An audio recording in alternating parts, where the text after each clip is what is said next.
25 जून आते ही हमें इतिहास के वो 2 दिन याद आते हैं। एक वो जब 1983 में लॉर्ड्स की बालकनी में कपिल देव वर्ल्ड कप हाथों में लिए खड़े थे और पूरा देश सड़कों पर जश्न मना रहा था। चारों तरफ खुशी और जश्न का माहौल था। लेकिन जैसे ही 25 जून 1975 की बात होती है, देश का हर एक नागरिक उस काले अध्याय को याद कर सहम जाता है, जब देश में राष्ट्रीय आपातकाल की घोषणा की गई थी। रेडियो पर लोगों ने प्रधानमंत्री इंदिरा गांधी की वो घोषणा सुनी थी। कभी ना भूल पाने वाला वो काला इतिहास आज से 45 साल पहले देश में आपातकाल के रूप में रचा गया था, जब लोकतंत्र की आत्मा पर अचानक राष्ट्रीय आपातकाल का गहरा आघात किया गया था।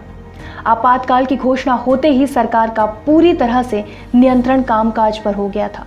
उस दौरान सरकार के खिलाफ बोलने को राष्ट्रद्रोह माना जाता था। सरकार के कई ऐसे कार्य थे जो लोकतांत्रिक व्यवस्था के लिए उचित नहीं थे, इसलिए सच कहने की भी इजाजत नहीं दी गई थी।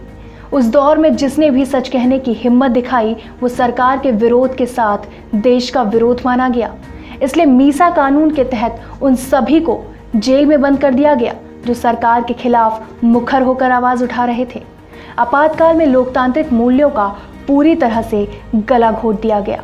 जनचेतना को दबाने का प्रयास किया जा रहा था। जब तत्कालीन प्रधानमंत्री इंदिरा गांधी के खिलाफ राष्ट्रव्यापी आंदोलन तेज हुआ, तब उस दौरान के तत्कालीन राष्ट्रपति फखरुद्दीन अली अहमद ने तत्कालीन प्रधानमंत्री इंदिरा गांधी के नेतृत्व वाली सरकार की सिफारिश पर भारतीय संविधान की धारा 352 के अधीन देश में आपातकाल की घोषणा की थी। स्वतंत्र भारत के इतिहास में ये सबसे विवादास्पद काल था। आपातकाल में चुनाव स्थगित हो गए थे। इसे आज़ाद भारत का सबसे विवादास्पद दौर भी माना जाता है। वहीं अगली सुबह यानी 26 जून को समूचे देश ने रेडियो पर इंदिरा गांधी की आवाज़ में आपातकाल की घोषणा के बारे में सुना। आपातकाल के पीछे कई वजहें बताई जा रही थी, जिसमें सबसे अहम है 12 जून 1975 को इलाहाबाद हाई कोर्ट की ओर से इंदिरा गांधी के खिलाफ दिया गया फैसला। कहा जाता है कि आपातकाल की नींव 12 जून 1975 को ही रख दी गई थी।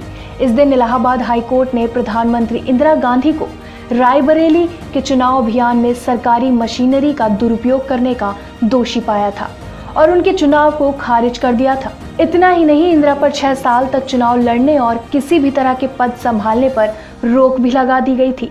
राजनारायण ने 1971 में रायबरेली में इंदिरा गांधी के हाथों हारने के बाद ये मामला दाखिल कराया था। कोर्ट के फैसले के बाद से देश भर में हड़तालें चल रही थी। जयप्रकाश नारायण, मोरारजी देसाई सहित कुछ नेताओं के नेतृत्व में व्यापक विरोध प्रदर्शन किया जा रहा था। आपातकाल में जयप्रकाश नारायण की अगुवाई में पूरा विपक्ष एकजुट हो गया था। पूरे देश में इंदिरा गांधी के खिलाफ आंदोलन छिड़ गया था। सरकारी मशीनरी विपक्ष के आंदोलन को कुचलने में लग गई थी। अटल बिहारी वाजपेयी, लाल कृष्ण आडवाणी, मुलायम सिंह यादव समेत विपक्ष के तमाम नेता जेल में ठूस दिए गए। बताया जाता है कि सरकार ने पूरे देश को एक बड़े जेल खाने के रूप में बदल दिया था। आपातकाल के दौरान नागरिकों के मौलिक अधिकारों को स्थगित कर दिया गया था।